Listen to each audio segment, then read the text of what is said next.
అది అంధాంతర అనే ఒక చీకటి ప్రపంచం. ఆ ప్రపంచంలో ఒక మహా ఋషి చేత శపించబడ్డ ఇద్దరు స్నేహితులు ఉన్నారు.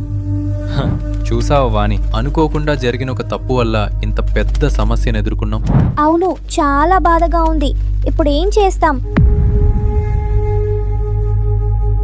అవును, ఇంతకీ మనం ఎక్కడున్నాం?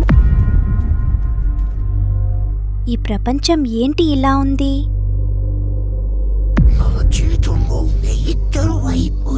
అమ్మో, ఆ శబ్దం ఏంటి? నాకెందుకో భయంగా ఉంది.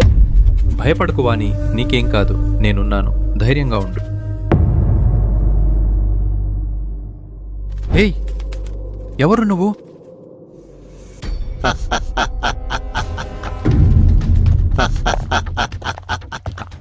ఏయ్, దగ్గరికి రాకు, వెళ్ళిపో. నీకే చెప్తున్నా, మర్యాదగా వెళ్ళిపో.